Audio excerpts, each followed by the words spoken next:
Welcome to Grawlix Nights, the Grawlix Podcast live show. This is Randy. This is Melanie. And this is Jesse. Hey, everybody. What's going on? I didn't even ask. Jesse, how's our volume? You hearing us okay? Yeah, you guys sound fine. Awesome.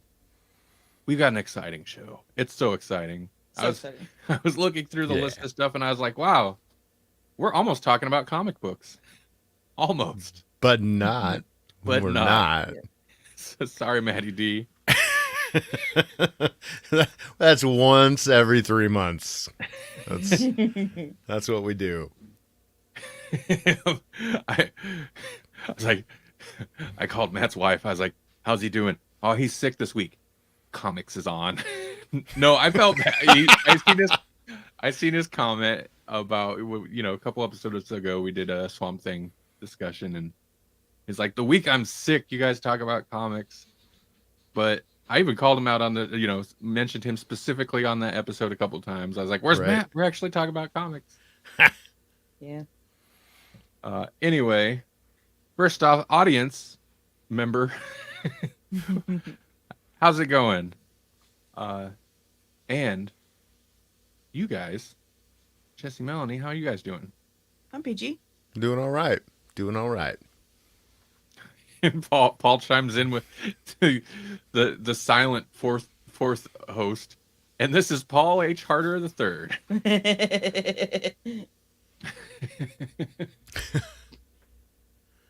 Paul's like we need him to introduce you as the Grawlix Growler, the saltiest man on earth. That's a pretty good introduction. I wasn't very salty though, I feel. Yeah, you reined yourself in really well. I was high in. Okay, so what we're talking about, I had mentioned in the last couple episodes that I had recorded. I was a guest on one of Paul's podcasts, one of Paul's multiple podcasts, Moose's Monster Mash, along with Billy, and we talked about 2021 horror movies. And I found, I was like, I was going, and then I'd be like, oh, you guys are kind of low energy. I'm sorry.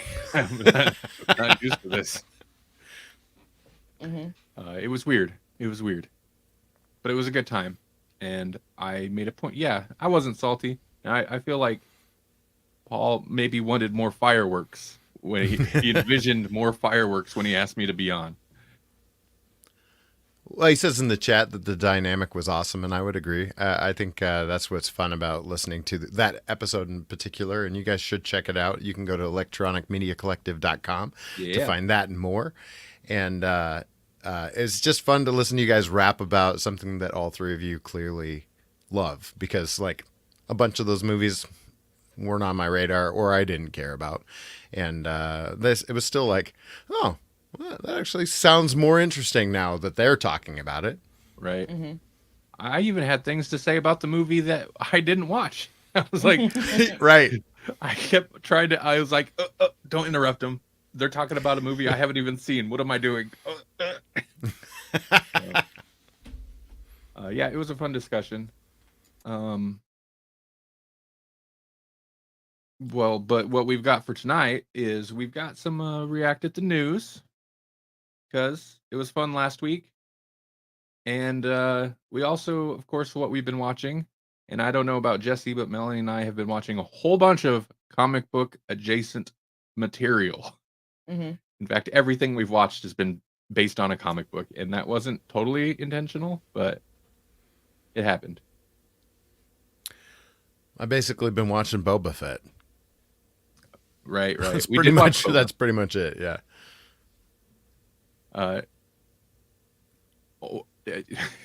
Okay. Maybe it's too early to do spoilers on Boba Fett. Yeah. Is it? I don't know. I mean, like, they're doing news articles on it and stuff. Well, okay. I'll just say, AKA Book of Boba Fett, AKA Backdoor Mandalorian Season 3.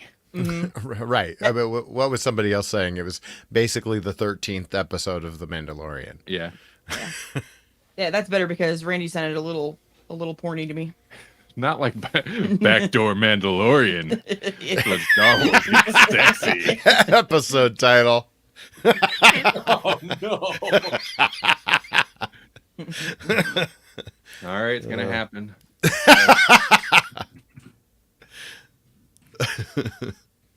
What was it? What did the lady keep referring to? That exhaust port or something? You make you evacuate your exhaust port, if you know what I mean. Stop it, Oh lady. yeah, yeah. Mm-hmm. Oh my god. Yeah, everything about that episode was fun. It was just fun. It was just like I didn't realize how badly I missed that, you know. Mm-hmm. This is basically more of that, you know. It's basically the show. So Book of Boba has been, it's been good. It's been fine, but I would happily take an episode of The Mandalorian just building a hot rod with this lady Yeah. for most of the episode and be Right. more than happy with it. I'll take that over Right. Book of Boba Fett, but Boba Fett's fine. Yeah. But yeah, it was fun, and there was like so little really happened. But man, When that's I just kept Mandalorian. thinking that it was going to shift, like, you know, because that's Mm-hmm. been kind of the structure for these episodes is that something happens and we get a flashback. We get a long ass flashback and then something happens in the present, right? Mhm. Right. And so that's what I figured was happening here is that we were going to get some of this and then it was going to flash back to Boba and the palace and what's happening there, kind of thing. And no, nope. It's bold. It's a bold move, but it's also knowing like Mandalorians get. That's a fan favorite. I'm sure they knew nobody's really going to be upset about it. I was excited. I would have been fine with just a cameo. That's all I wanted. It was like it makes perfect sense for him to be involved in some way. Mm-hmm. Mm-hmm. I got way more than I expected. So this begs a question. Are they doing the thing that all other spin-offs should have been doing all along? Or is this risky? Because I think about like shows like, I mean, this is a bad example, but it's also a good example. When Friends, the series, ended, they tried to spin off and do a Joey show. And it got one season and it didn't even get picked up. It didn't even get renewed, right? What if they had locked in the Friends crew? They're like, okay, this is your final season. We'll pay for this season, but we're also going to spin off Joey into his own show. And we're just going to lock you in for one more episode so that we can have the Friends episode on Joey. And everybody would have tuned in for that. And it would have given Joey a little extra oomph to get into that second season. I think they should have done like more than that though. They should have been like everybody has to be there for the first episode, and then everybody has to have an episode with just them and Joey. At least that. Gotcha. And I think there was like one or two episodes, but it was like not the people you'd expect. I think like Ross came out to visit him or something. It was like Joey and Ross weren't like best buds or anything. Like why would they be the ones that you know like connected? Why didn't you have at least one episode of Joey and Chandler? They were roommates. Yeah. I think for some spin-off shows, I think some shows, the Joey thing seems like an attempt to like continue, maybe like salvage popularity from Friends. But I think some shows are like, they want to make a point to do their own thing. Right. And might shy away from it, or out of worry of seeming like it's an obvious, like, I don't know what you'd call it, viewer grab or whatever. Mm-hmm. But I don't know. On one hand, it does feel kind of not necessarily risky in this case, but bold. Like I said, like it's a decision to go the whole episode and to make it kind of a slow episode, really. Like not a whole lot happens. Mm-hmm. Right. That's a bold decision. But it doesn't feel, at least to me, I don't know. Book of Boba Fett's okay, but I feel like the fact that it spun out of The Mandalorian, or was spun out of The Mandalorian, bought it a lot of credit. So it knows, it's like, we could borrow more credit from Mandalorian. It's fine. Right. Yeah. Yeah. If that When makes sense. they're so tightly linked too. I mean, like the only reason we're watching this show is because he was brought back in Mandalorian. Right. I think you'd probably argue, maybe correctly, that the Boba Fett episodes in Mandalorian might be better than the episodes that only feature Boba Fett in the Boba Fett show. Mm-hmm. I think it's fine for now, but because he's going to be in the show more, from what we assume, right? I just worry that they're gonna focus too much maybe on the Mandalorian stuff later. I hope not. I mean, I want to know about it. It's interesting stuff. But I don't want it to take over either because, I do like Boba Fett. I want to know what's going on in their whole little, I don't know, war type thing that they're having with families or not families. I guess it's probably species that are also families. I don't know, whatever. They're gangster stuff. Yeah. They're going Godfather on this thing. Yeah. Right. It'd be weird to derail the whole season with a Mandalorian plot line and ignore the show. I don't think they'll do that, but it's okay that they we're just going to a whole episode, one episode, and then bring him into the ongoing plot. That makes sense. Yeah. I don't feel like they'll derail the whole show. By the way, hey Jasper, what's going on? And they set it up pretty well with that episode before where that was a Mandalorian musical cue at the end, wasn't it? When she was like, you can buy muscle. You just got to know where to look. Yeah. Yeah. And I was like, that's the Mandalorian cue, right? Like, yep. I'm not imagining that. Melanie caught it and pointed it out. I didn't even catch it. I was like, oh yeah, it is. It's that weird, sounds like an alien horn made out of bone or something. That Australian not the rain tube, but like the Australian musical instrument. Didgeridoo? Yeah, that's the one. See, you knew what I was talking about. Yep. Those are they only have one. There's only one that they own. Australia. This is where I show my ignorance of other countries like Canada. Clearly, they import their donuts. Jasper's got himself some. He's got puns. He's got puns in the chat. Oh, he's such a tease. And Paul says, "Didgeridoo don't." I think they're amazing. You have to know how to breathe breathe in and out at the same time through different orifices to be able to play it. I think just your mouth, isn't it? No, you breathe in through your nose while you blow out through your mouth at the same time. Oh, okay. Oh, yeah, that's what you're talking. Okay. Yeah. When you say orifices, though, I just imagine like all of them. No. Well, it's like circular breathing, isn't that what they call it? Mm-hmm. Yeah. Yeah. I want to learn how to do it someday.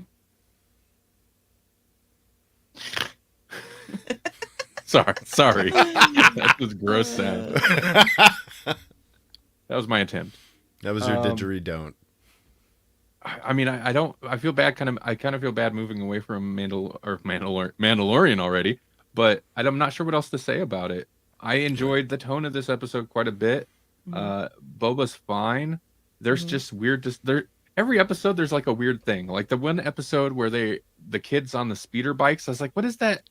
Overly 1950s super colorful speeder bike. That doesn't work. And then the next episode there was some weird funky music playing, and I'm like, that's not Star Wars world music. But then Mando came back and he saved it because the music that was playing in that space bar, that's some space Star Wars music. That's what I want. Yeah. It was crazy too. Like, leave it to the Mandalorian to even make prequel ships cool. Mm-hmm. Right. Like, it's like, this baby's a classic. I was like, that was one of my chief arguments against the original. Like one of my first things I was like, I don't know about this new Star Wars, messing up my old Star Wars movies. Is that all the new ships look like way too shiny? It was like, is this the same universe? Mm-hmm. These are really nice. They don't look real at all. Right. Like those other spaceships are totally real. Well, no, that touches on though, and because George Lucas got himself some fancy '90s CGI, Right. late 90s CGI. So the prequels look much cleaner, right? And I guess Right. they kind of justify that with the like, it's before the big whatever war. But part of what makes the Star Wars look work and makes it interesting is it generally does look dirty and grungy, and it adds a bit of realism. They were talking about that on what is that visual effects artists react or whatever. They've brought that up a couple times. Corridor Crew, Corridor Digital. They talk about like just kind of that grungy Star Wars look. That's definitely part of it. Yeah, the ones with the guy from Mythbusters. He was specifically, he goes on about making like tiny little scratches and stuff all over things. Yeah, Paul says the galaxy had money then. Palpatine didn't bleed it dry yet. Yeah, that's Ooh. See, I mean, they could justify it story-wise. Palpatine is the Mitch McConnell of the Republic. That feels so incredibly fitting. It's very good. His face is starting to deteriorate like the Emperor's too.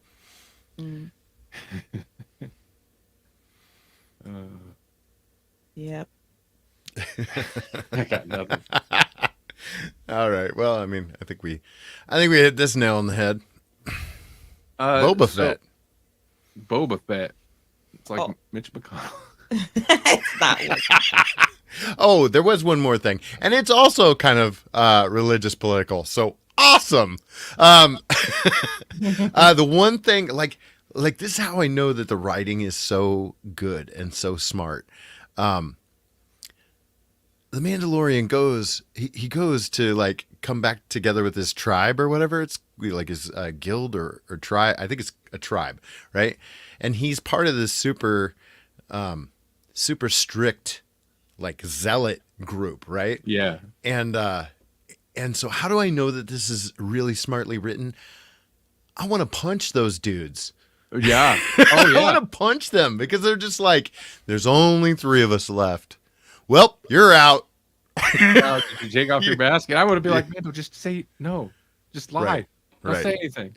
But he's too... Nobody that's seen you is alive except that one guy. Right. And who's going to believe him? He didn't believe himself half the time. He's too devout himself. He couldn't lie about it. Right. And also a weird time to bring it up. Yeah. Right. Weird time. But well, I mean, the dude had a skull fracture, didn't he?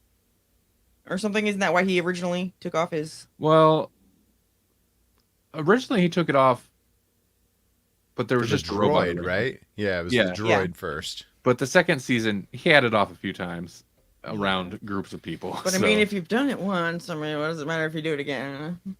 Was the stormtrooper scene? I think was the really main one, where it's like they made him take his helmet off, kind of thing. Right.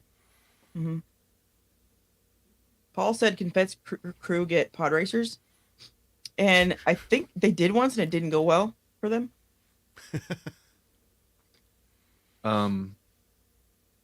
His old programming, yeah. Did he? Those are like speeder bikes, though. Aren't the pod racers specifically the? Oh yeah. The pod racers are pulled behind like it's like a soapbox derby. Period. Yeah, it's like a soapbox derby for the Tatooine at incredibly high, deadly speeds. Yeah. Oh, I do have another thing to say about this episode.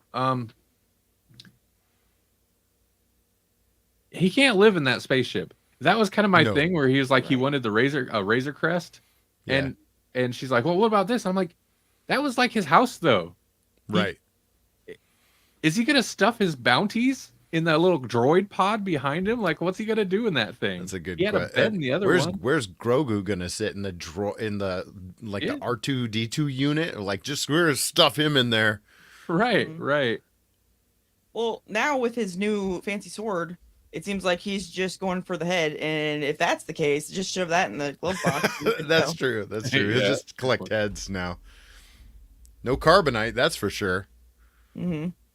He's off his game at the beginning of this episode, though. Oh yeah, he jacked himself up more than this. Oh man, that weird skinless dark saber totally messed up his leg. and then they just cauterized it. It's like, wait a minute, is it? Maybe it was some kind of Bacta spray. I don't know. Yeah, But I it was was gonna say, like, doesn't it cauterize as it cuts? that's what I thought. I was like, why is this? Mm-hmm. It's sealed up. Oh well. So I kind of want to run through a couple of these. Melanie and I watched these, but Okay. this was a kick that I got on, and Melanie was kind enough to ride along with me on this journey. But I noticed HBO Max had Batman: The Long Halloween parts 1 and 2, the animated. Oh, I tried to start the first one. Oh, really? Yeah. Well, I was like, what's the reaction? And I kind of looked into it, and I was like, this is actually kind of favorably reviewed. It seemed like, and I also noticed it's basically they they started over continuity with their animated universe again, as they do every so many years, which is fine. And that actually kind of got me interested, and is why I watched another movie in this list that I'll go through. But because I was not wild about this last stretch of DC animated stuff, I totally fell off. I think the Killing Joke was the last one I watched, and I was like, this is garbage. I think that's the last one I watched, because I was like, wow, we're going to try to adapt that. I got to see that. And then I did. And before that, I'd watched it basically when the team switched over, the producing team and all that switched over to whoever took it over after. Was it Bruce Timm was doing it for a while? Am I right in that name? Yeah, he was the original. Yeah. Right. And then he left for a and while? somebody else kind of, I don't know that he's back, but he left and somebody else took over. And I just didn't care for the direction it went. But so I was like, well, let's check this out. So Melanie and I watched both parts 1 and 2, because it's 2 feature length things. It's kind of like they did with the Dark Knight Returns, or I'm glad they did too, because it's such a long book. Right. Mm-hmm. And I believe they still had to cut some stuff out. I'm sure. I liked it. I thought it was pretty decent, and it's still cheesy. They retained, like, it's intentional cheese. Like, there's a room full of mobsters, and you hear one guy just like, "We'll make him sleep with the fishes," and it's like, oh god, come on. So they embraced it, right? Sure. The main thing, you can't do Falcone without a little bit of that cheese, right? And it had edge. I don't know what it was rated. It might have been an R, but R or PG-13 ish, because they got one F-bomb for sure. So it had edge. But mainly I really like the style, because it's totally animated series style. Very dark, and it's that kind of like Art Deco 40s noir Gotham.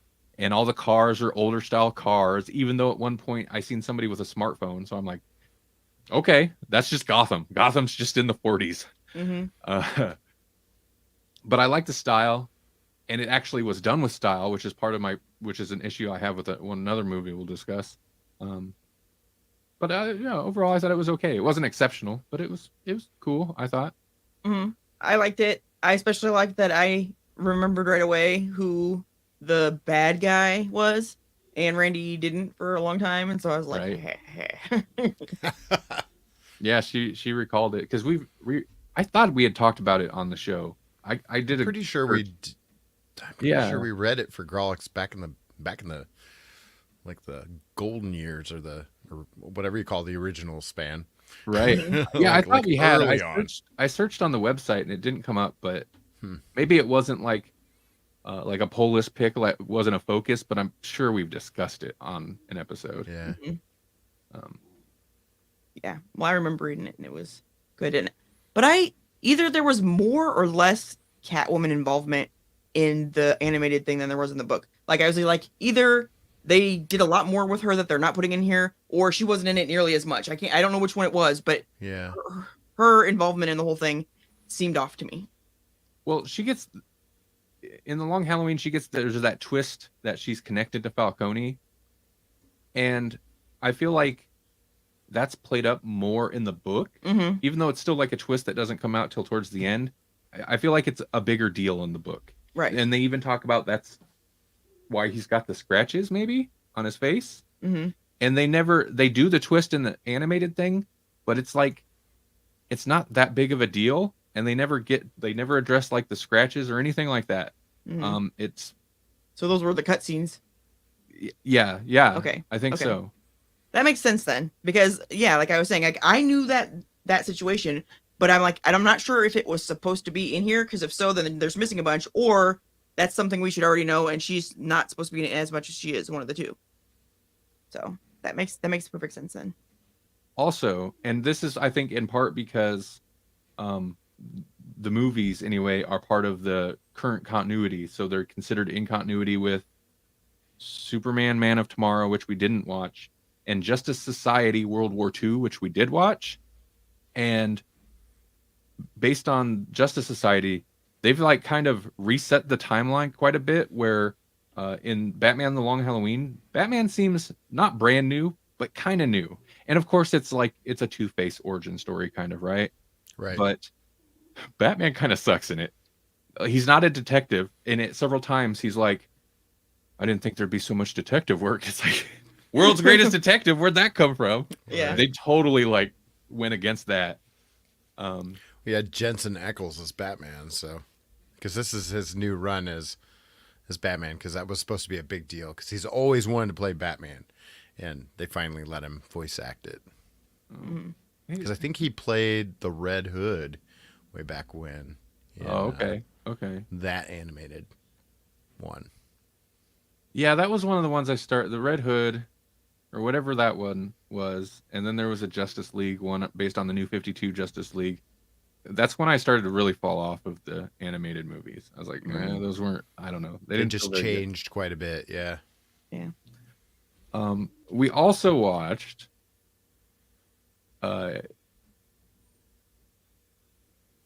I guess I'll just jump to the other good one, Justice Society World War II. Mm-hmm. And that is that's a story I'm not really familiar with. We read an awful lot of JSA for a while there. This is right. Is it connected in any way? I think it is based on a specific story, but I don't know that I read that one. And it's interesting. So it's a modern Flash story. And this does more to set up like their version of the DC universe at this point in time. In that, like, Flash apparently there's no Wonder Woman, or Flash doesn't know Wonder Woman. Flash kind of is the first time meeting up with Superman a little bit in this, but it's also Flash runs so faster than he expected, and like shot through time, and ends up in World War II, and is like, oh, Wonder Woman, who's Wonder Woman? Who are you? And so, but anyway, so he ends up with a version of the Justice Society, which is Wonder Woman, Our Man. Oh, is that? No, I'm thinking a Minute Man. That had powers just for like a minute or something. It's similar. It's like that, but Oh, for okay. an hour. For an He hour, drinks the okay. thing, We're like, and he has powers for an hour. 1 hour a day. Yeah, he can only do it once a day. Who else was? Oh, Jay Garrick Flash. Black Canary, Black Canary. and then some dude. Oh, like Golden Age Black Canary though. Yeah. Not like Mm-hmm. Fishnet, Sonic Scream Black Canary. Exactly. No, it's like her, but I guess then. Okay. All right. Who was the other guy? Mm, Oh, Wonder Woman's boyfriend's hanging around. yeah. Oh yeah. Does he have a fanny pack? No. It's pre-fanny pack Steve Rogers or whatever his name is. Yeah, right. Not my Trevor. Or whatever who the his heck name was is. the I think other it was one? something Trevor. I can't remember. And it's not worth derailing the show, but I'm stuck on it now, apparently. And I don't know if he's not like part of the group or whatever, but there was that one guy that was tied up, was a prisoner of war, that one guy. Oh, it's Dr. Something. He's got like the golden dome. Dr. Fate. Yeah, yes. They don't even ever refer to his name, but yeah. Yeah. or at least So they didn't have like Wildcat or any of them. Mm-mm. no. Let me see here. Who's on the? Oh, Hawkman. That's Yeah, the that's other who the guy. other one Oh was. yeah, Yeah, Yeah. yeah. It's kind of a weird JSA team. yeah. Mhm. But they're fighting the Nazis because the Nazis are trying to find mystical, magical artifacts. And When Flash aren't they? shows up. That's just a day ending in Y for the Nazis. Mhm. Right, right. And Flash shows up, and uh, I, I guess I'll go into slight spoilers in that it's not necessarily that he ran through time. Right. He's on maybe a different Earth, perhaps. Oh, not in Yeah. the multiverse. Hmm. Right. Oh yeah, it's interesting to reboot your universe to just like multiverse right off the bat. Right. But it's also weird to start with like it's modern day Flash. There's Superman. There's apparently no Wonder Woman. There's no Justice League yet, and that's kind of what this sets up a little bit. Is like Okay. at the end, he's like, "Hey, Superman, maybe we should I don't know get together and hang out sometime, and have a club." Okay, yeah. Who did the Flash? um, Hold on, let me find out. It wasn't Michael Rosenbaum again. I mean, like I always liked his Flash. Something about his attitude just fits the Flash for me. Hmm. Matt Matt Bomer. I don't I know. thought it was weird. Okay, if he is, and he is in an alternate place. Mm-hmm. So did you travel through time also? Is it their history or is that their current world and they're just behind us Right, as far as Nazis go? they're just now hitting their World War II Nazis. Oh my God, Darren Criss is Superman in this. What? Okay. I wouldn't have called that. It also cemented my dislike for Wonder Woman. It makes me sad, but I don't care for Wonder Woman. So there's some interesting things in this. Yeah, and things I don't like. The Wonder Woman, Stana Katic. I don't know what the lady's name is, but she's doing a Gal Gadot.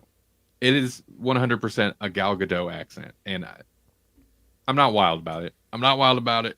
I don't mind a Wonder Woman with an accent. I'm not wild about Gal Gadot's accent. It's very specifically that, and for some of the action scenes, it's interesting because you could tell they're intentionally lifting style from the movies, Mhm. which is not, I don't think, a bad thing. I think the action had a lot more like impact and aggression to it than some of the other animated stuff. But Wonder Woman's fighting style, like I didn't even think about the current movie versions of Wonder Woman having her own distinct fighting style, but she kind of does, and they totally ape that for this. And then also the Flash, just one scene, 100% rips off the awesome Quicksilver scene. Quicksilver scene Yeah. from X-Men Days of Future Past. Oh no. Right. Yeah. They don't spend too much time on it, but he does the like, it goes super slow and then he like just goes and tips the one guy's gun and Does he have an awesome song playing at No, least? they didn't. Oh, yeah. they didn't commit. See, that's 100%. what completes that though. It's like, Right. yeah. But I really like this one though.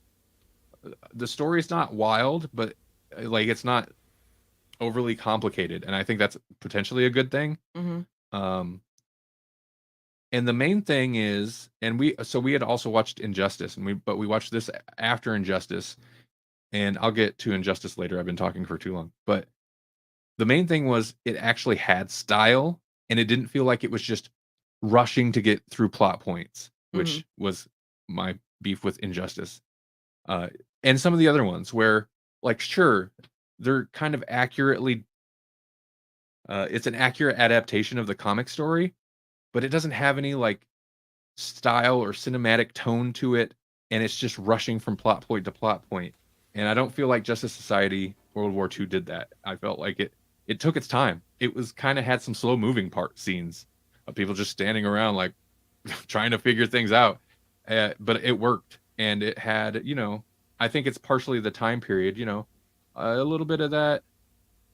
Well, the intro credits is like an old black and white 40s or 50s movie where the screen crops sure. down and it's got like the backdrop and the cursive letters for the credits and stuff. And I was like, okay, already I could tell this has got a little bit more flair to it. So I liked it. It was pretty good. There were some of it that I liked. There was a couple things that I just didn't make a whole lot of sense to me, but I can overlook it. Just for fun, you know. And that's my thing.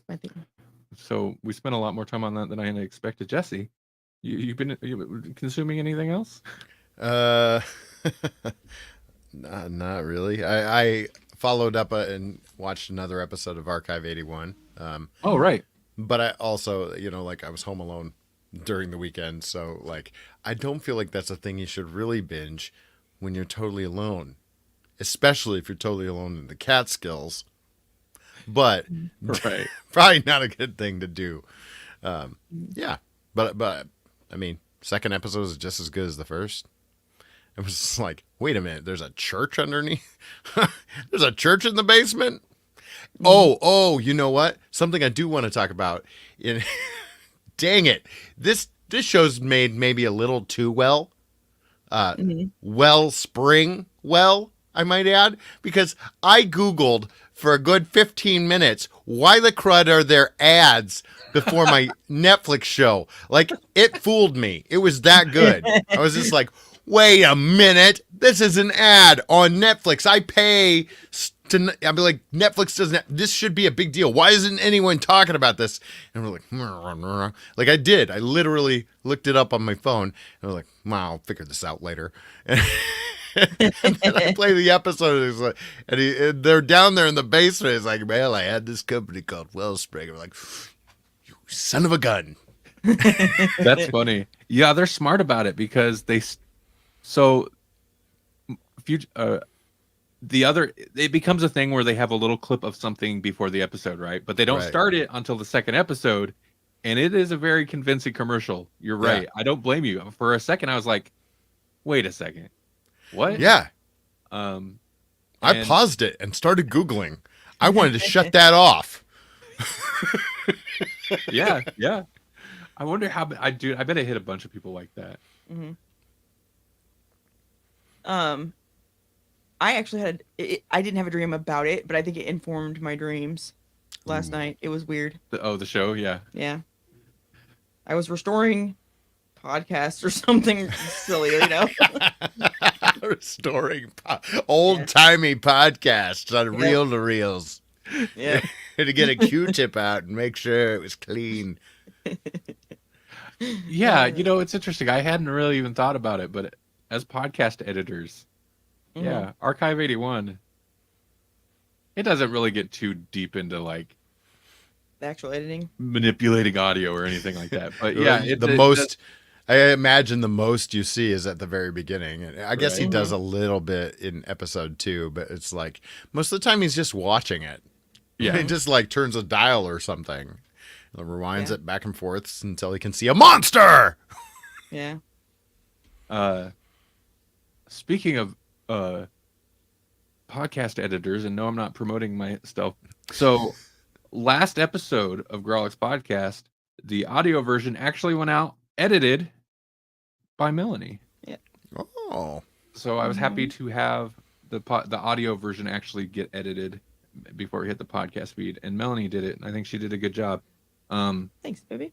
I know she did a good job, but yeah. So if you're on the fence about listening to the audio episodes, I don't know how you're hearing this now, but if you're not the couple of people watching, but check out the last episode. So real quick, Injustice, based on the video game, right? But really, it's based on the comic book that was based on the video game, and the comic book series was actually really good. At least the beginning of it was, but it was that's when, what's his name? Oh man, I see him on I follow him on Facebook, and he posts quite a bit. He's pretty good, but hold on. The writer from, if he's Australian. Oh, Tom Taylor. It's our Australian episode, ladies and gentlemen. We'll tell you about But our didgeridoos and don'ts. but it's written by Tom Taylor. Well, the the movie follows that kind of, but I feel like abridges things quite a bit. I don't. I fell off the book series at one point. It went for a few years, so I don't know where that went. But See, I've heard bad things about the movie, so I'm yeah, curious. Yeah. so at least for parts of it, it does it. This is that thing of it does adapt the source material, like some of the most memorable things from those first several issues of Injustice that stuck with me. They do. There's like little dialogue bits, like the whole thing with Harley Quinn, like Arrow Cave, giving the Green Arrow a hard time. Why would you call it the Arrow Cave? I mean, Batman has Batman Cave, that makes sense, but why wouldn't you call it the Quiver? And he's like, that's actually a really good idea. Like that whole thing is very funny. That's from, and they included that, and there's other things, right? But I feel like it just lacks style. I hated the character design with the outfits, but they're doing the like, everyone's just a little bit more armored up because it's the video game Injustice version of everybody. Right. Or maybe because everybody has to fight Superman. That makes sense, that And guy. they didn't even really totally commit to that. Like it played, because I think in the game there's some like explanation to where everybody gets kind of powered up, and that's how they can like you can one-on-one Superman. And I don't think the comics does that, and the movie doesn't do that. But the style was lame, and it just it kind of lacked a visual flair, which is like, I mean, you're making a movie, guys. And it just rushed from plot point to plot point, really, to kind of blow through it. Yeah, it didn't really have me. I wasn't wild about it. Oh wow, Justin Hartley is the voice actor for Superman in that, and he played, ironically, Oliver Queen in Smallville. Oh, really? Yeah. For the voice acting and comic book, well, these aren't TV, but TV and straight to digital video. It's an incestuous little world. The Batman in there is particularly monotone, and I was initially kind of off put. It's like he's like there's just nothing. But that's kind of this version of Batman, and I didn't hate it. I didn't hate what Melanie. What did you say about this Batman? I don't remember. Something like the end, like he kind of had like he had less of a frown, and it's like, oh, he's almost smiled, like it's a happy Batman moment, because that's this Batman the whole time. Just what? And is this Batman actually Batman? Because isn't that like a thing? Like there's more than one Batman because Soups has Batman. Yeah, they didn't do They none didn't of do that. that. No, they didn't do that. Okay. They did have one Robin take out another one, basically. Yeah, that was something I didn't remember that I was surprised by. So that's maybe that's why he had such a big frown. But yeah, it just didn't work, and I feel like I know that the comic book series had a lot of other cool ideas, but I feel like there were certain things rushed, and there was flip flops, like Superman, like, oh, he's turning like dictator, like, yeah, okay, that's potentially scary. I felt like they could have ramped up the like how scary that would actually be. It's like, well, he still seems like, he's being a jerk, but like he still seems like he's doing it for the right reasons. And then he shows up and laser eyes a warehouse full of club goers because they're dressed up as Jokers, and he's like, no, and they're like, hey, we could do freedom of speech, whatever. It's like a teen rave. Yeah, like a teen rave, and he laser eyes all of them and kills them. And then the next scene, he's like, well, I just want to make sure I'm doing it for the right reasons. It's like, what? Right. Yeah. Well, yeah, I mean, Injustice Superman does strike me as more unhinged, because otherwise you're just doing Red Sun Superman again. Right. And Wonder Woman really, I mean, I don't like her anyway. I don't think, but especially in this, I don't like her. I don't like her in anything where it's a matter of them taking over the world, basically, because she's always all for it, and I think she's got a huge thing for Superman too. Oh yeah, and that's disrespectful. Wonder Woman goes fascist super quick. Yeah, it doesn't take a lot.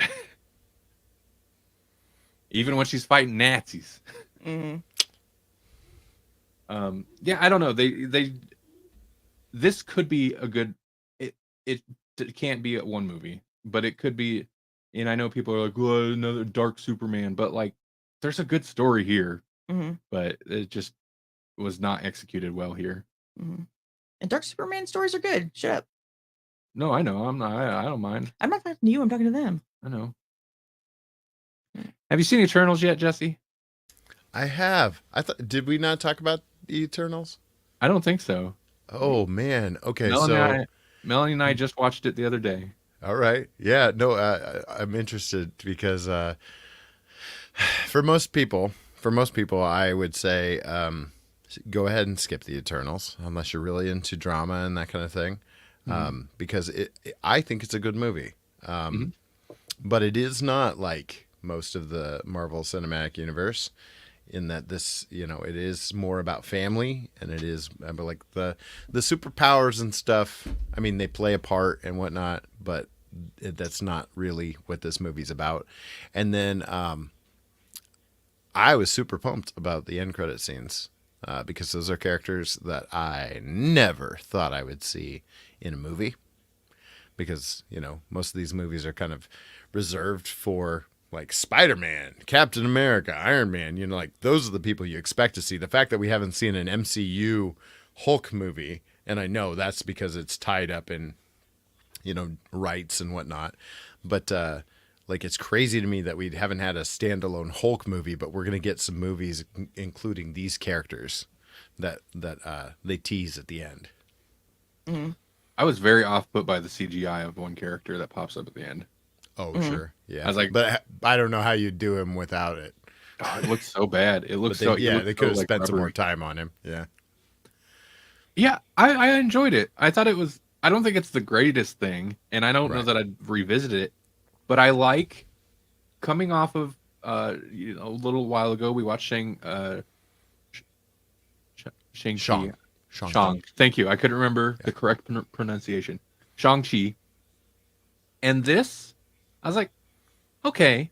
I mean, it's weird. And it definitely, like, I get why people weren't excited for this. Kirby being Kirby. I mean, like, there was they paid homage, maybe a little too well, because Kirby stuff gets weird.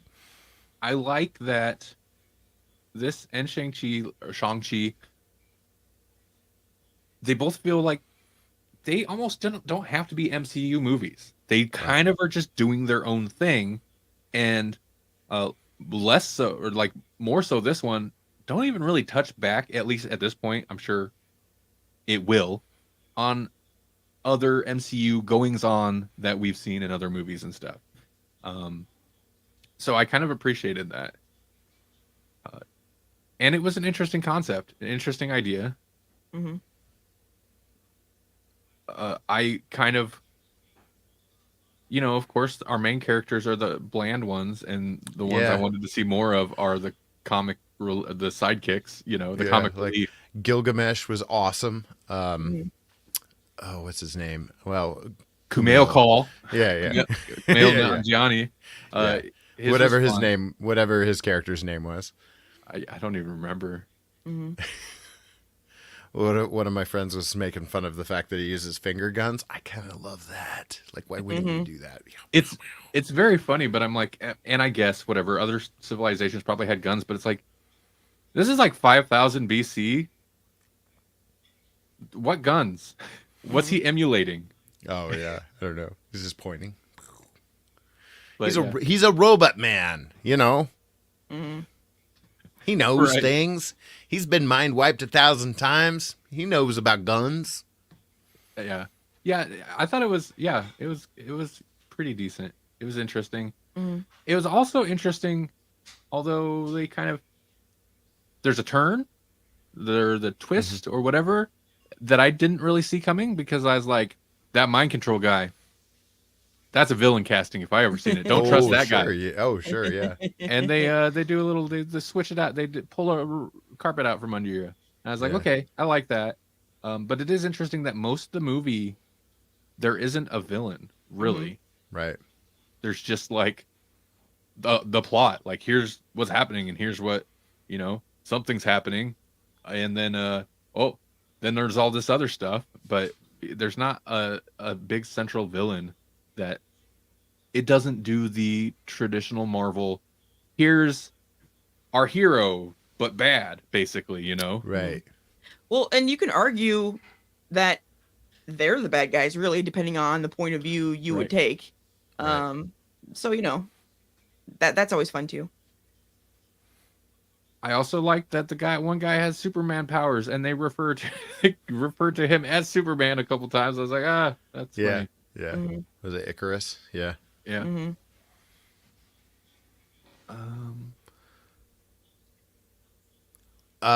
What's her name?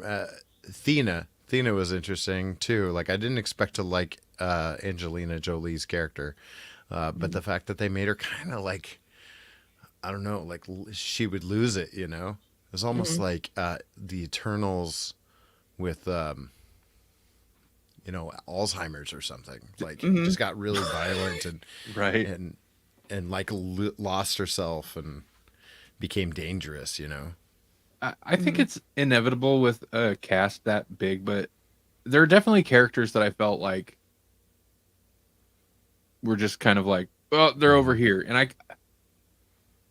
I felt a little bit like her character was like one of those where it's like, put her over here.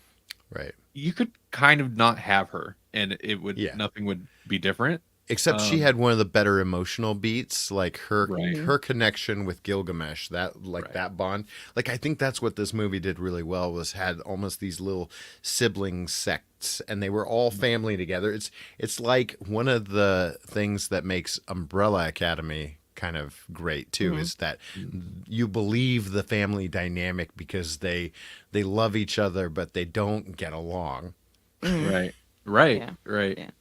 And it's like I was telling Randy, it's, obviously the stars of the show are maybe a little less known, and the more expensive actors have a little less backstory going on. Right. Yeah. Yeah. A little less screen time. That's just good budgeting. That's right, yeah. And also, I was off-put by the music. It opens with some Pink Floyd song, and then at the end, I don't remember what the song, but it's some other like classic rock or kind of like rah rah yeah rock song. And I'm like, who are they fooling? None of that middle movie was that. Like This the is movie not had none of Guardians that. of the Galaxy. Yeah, it didn't have it wasn't the right tone at all. And because the middle of the movie is like, I don't know, ethereal cosmic stuff, and it's like, well, that's not weird. It's weird. I especially the end credits. I was like, that strikes me as a studio that's a little worried about this one, how people are going to react to this one. So they're like, well, put a rock song at the end and make them feel good while they're walking out of the theater. That'll help. What and also like the things they're setting up with the end credit scenes are like what's going on. So the one end credit scene is probably setting up a couple things. It's probably setting up the next Eternals movie or whatever, but also nodding to probably Guardians 3 with those particular characters, because they tie in very heavily with Adam Warlock, and Adam Warlock is rumored to be part of Guardians 3. Okay. So there's that. And then cut back to Earth, and you got Kit Harington, his character, who will be the Black Knight. And the thing that like was like, what is, he hears that voice behind him, and so you gotta Google who that voice is. It's flippin' Blade.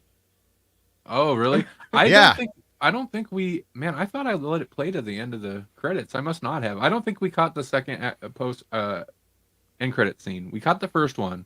I don't think we caught that last one. So I just kind of I mean, it's basically just Kit Harington's character looking at the Black Knight Blade, right? Like opening it up, and then there's a voice. I don't even remember what it says to him, but it's like, "Are you sure you want to do that?" kind of thing, And it's a pretty distinct voice, and I don't know who it is, so I look it up, and it's like, oh, it's this guy, and he's the person that they've got cast to play Blade in the next thing. Interesting. They're not going to use Wesley Snipes? No. They're using the guy who was one of the villains from the first season of what's his name? Marvel Netflix series. Luke Cage. Oh, right. I believe, I could be wrong, but I believe it's the guy who not the final villain for the first season, but he's kind of the villain. Cottonmouth, or not Cottonmouth. Yeah, Cottonmouth, not whatever his name was, Diamondback or right, correct, yeah. correct. I think that's who that is. I could be wrong, but if I remember the news stories correctly. If they know what they're doing, though, they will let Snipes just cameo in it. Right. You got it. Yeah. Paul says he's too old, but he has spent a lot of time in prison, so he's probably super buff still. Snipes has been on What We Do in the Shadows. What We Do in the Shadows Mm-hmm. a couple times. Yeah.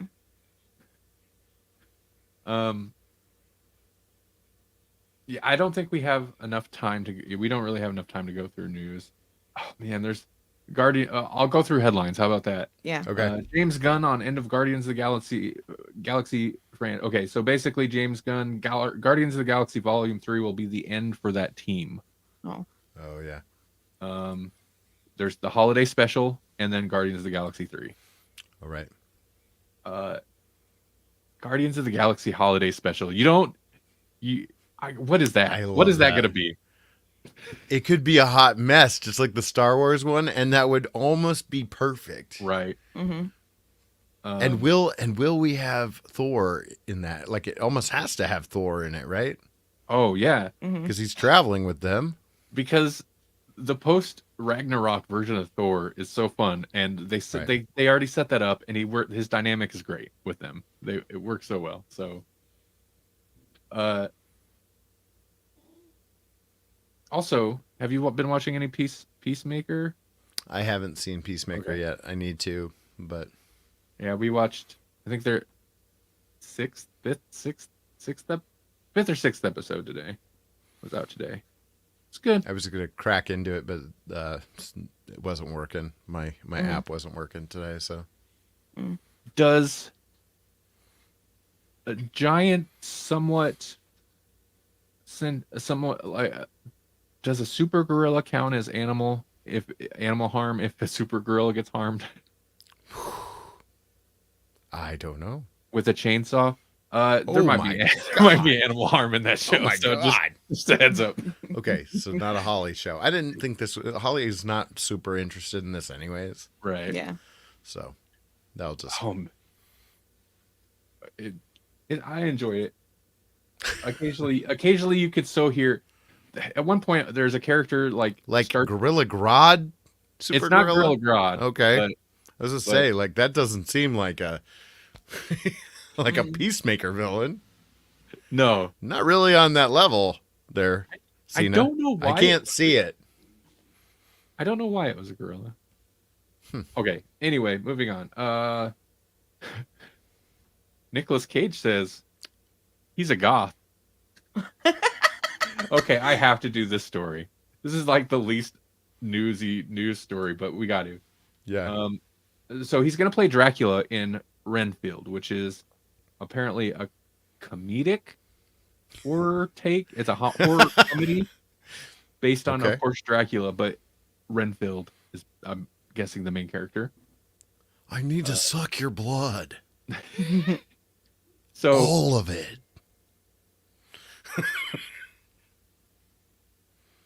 Okay, so this is from, well, I'm getting this from comingsoon.net, but he did an interview with a Los Angeles Times, and the quote is, because they were in his house in Las Vegas, and he's talking about his crow, because he has a crow.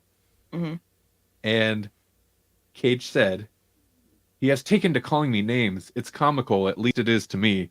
when I leave the room, he'll say bye, and then go a dash. Maybe that's a swear. It's a Grawlix. Oh yeah. A Grawlix. Crows are very intelligent. I can't do the word. And very I like intelligent bird. They'll remember your name. Crows are very, very intelligent, and I like their appearance, the Edgar Allan Poe aspect. I like the goth element. I am a goth.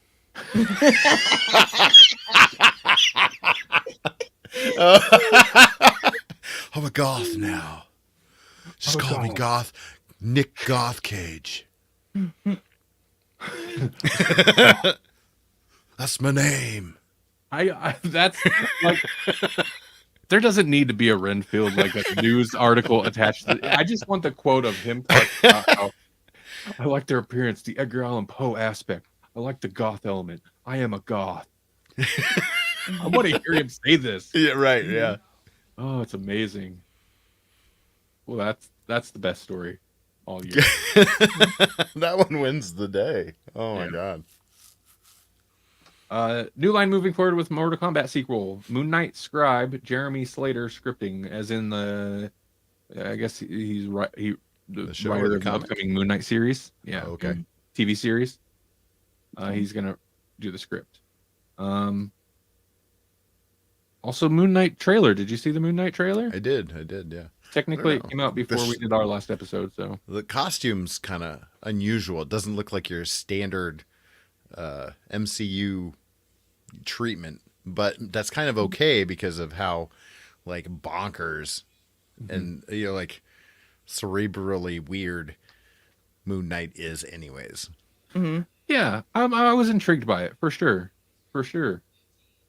Oh, one of the actors I was reading, like one of the actors in it like just died, like after days after the trailer came out. They'd finished his, all of his stuff was filmed. A younger French guy. I can't remember his name off the top of my head, but I was like, oh, that sucks. And then finally, Uncharted trailer. Yeah. Anybody care? Sure. I never really played games. Action-y. It reminds me of what's the one we just watched with The Rock, Gal Gadot, and Ryan Reynolds. Was it Red Notice or something? Oh, okay. It reminds me of that, only you got Tom Holland, so it's got a lot more stunts. Right. Yeah. Well, what did you say about it, Melanie? You I said it was like National Treasure meets MCU, I guess. Right. Yeah. Yeah. Well, and Transformers. Yeah. If anything, I was just surprised to see it was actually a thing. It's actually happening, because that's one of those properties that I feel like they've been trying to make into a movie for over 10 years now. I don't know how long it was. It's a video game, right? Is that what you said? Yeah. Yeah. Yeah, and I've never played it because I haven't owned a PlayStation since they started coming out with those, and they've always been PlayStation exclusive. But it's like, I mean, the video game is basically super, modern actiony Indiana Jones kind of, from what I understand. Right. And that's kind of what I get from the trailer, except it's like not, it's not grounded at all. I need you to steal me a boat. It's my boat. Mm-hmm.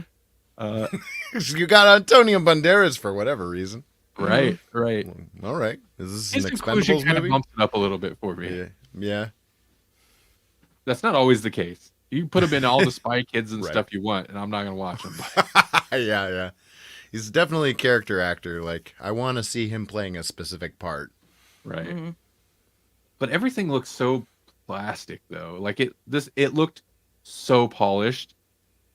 It was a little bit of a turnoff. Like, everything just looked plastic and very fake. Not like CG fake, just fake. Like a ride at Disneyland. Yeah. But whatever. You know what comic book thing I want to see them do in a movie? I want to see them have somebody take jump off a mountain with a parachute and then take a little like zip line thing and or that they can shoot and be like and like pull themselves along. Like that one game. I don't remember what it's called, but that'd be fun. Just Cause? Yeah. Yeah. Yeah. Do that in a movie. Yeah, where you can like zip line to things, like basically like a Batman grapple gun, but then if you have a parachute, you do whoop, fly up in the air, and Mm-hmm. kind of like how they do with Batman a little bit with his cape, but not really. Yeah. Hey, Melanie. Yes, Randy? Well, I think if you could do that, that'd be amazing. What else might be amazing? My mind. But I'll get there in a minute.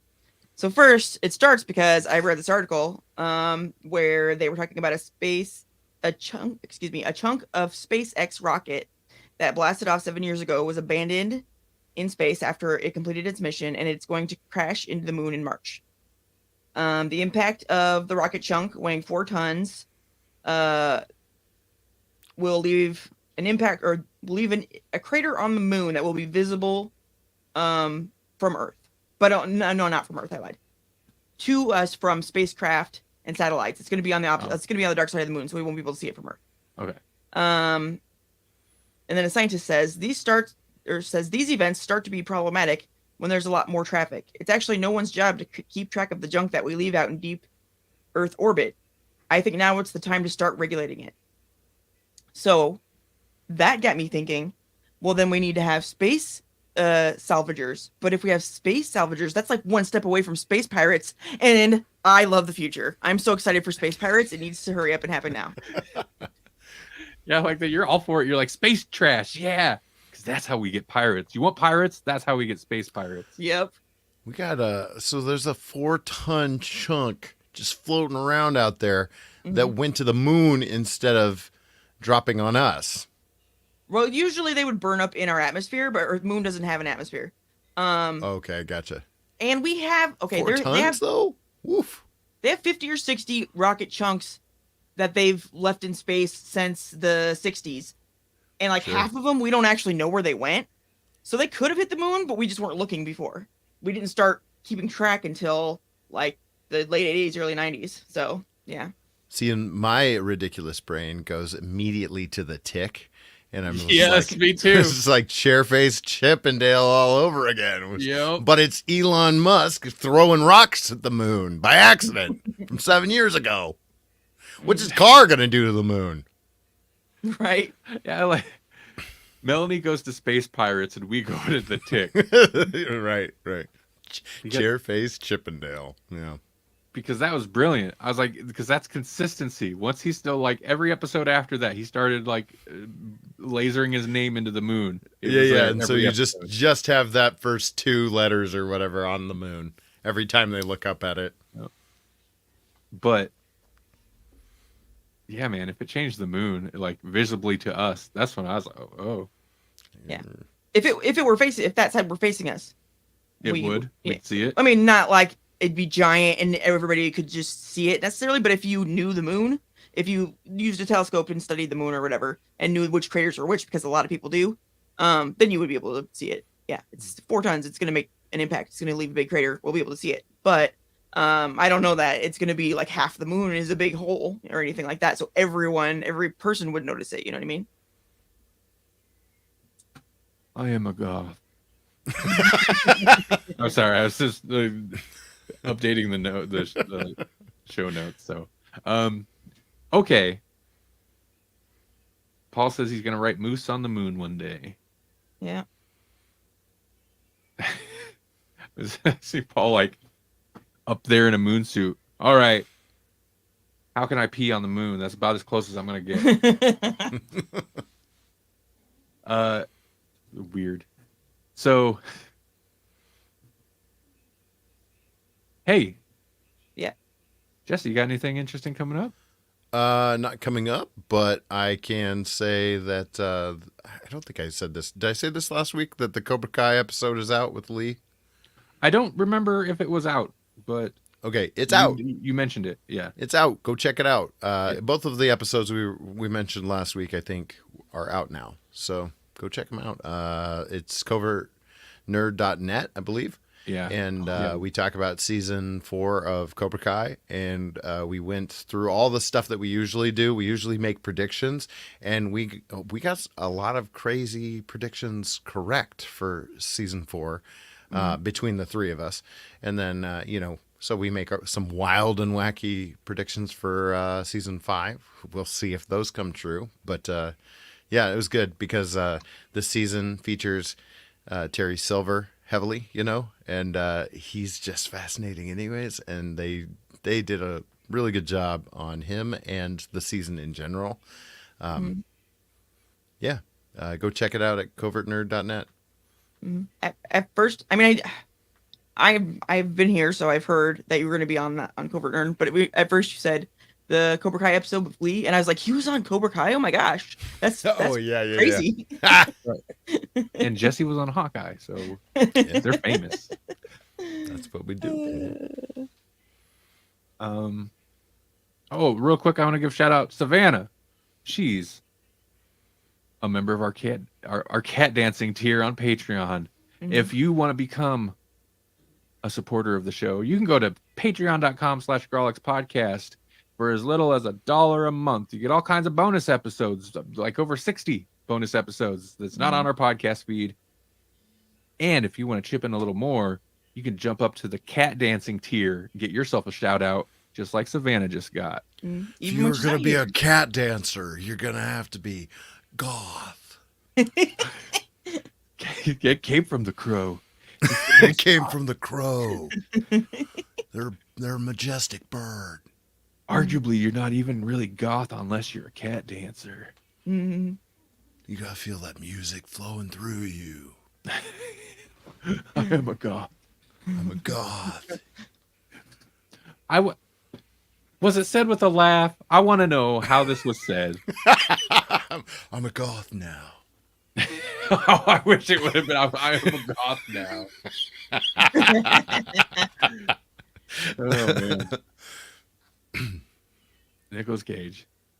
He's such a character. Where's that one movie coming out?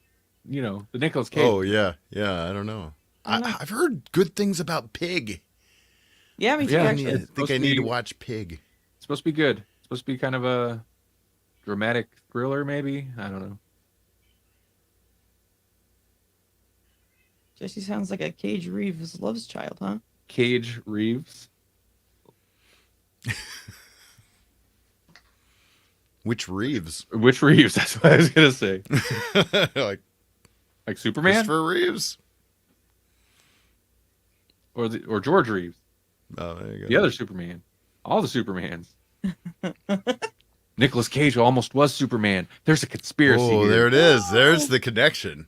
Could you imagine if we lived in a world where that movie had gone through and we had a Nicolas Cage Superman? Oh, Keanu, you're right. I do have a Keanu to my Cage a little bit. They probably should hang out. It'd be Whoa, I'm a goth now. Whoa. Wow. All right, everybody. Hey, Melanie, you got anything exciting coming up? Tomorrow's my boyfriend's birthday. Oh yeah. Oh my gosh. Yep. Yeah, I forgot. Tomorrow's You know what you guys could do for that guy's birthday is you could go to podedit.com, especially if you happen to be a podcaster. Check out podedit.com for your podcast production /editing / what doesn't that guy do? I'll edit. I'll do your video. I'll do video editing. He'll make you a t-shirt too. Yeah. Sure. I'll make you a t-shirt. I'll do cover art. I've done podcast cover art. Do everything. I mean, her boyfriend, who has the birthday tomorrow. That guy. We don't necessarily benefit from it, but go there, do it. All right, everybody. Thanks for watching. Thanks for listening on the podcast feed.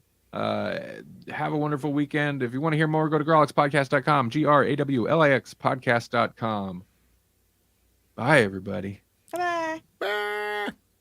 Wow. I'm a goth now.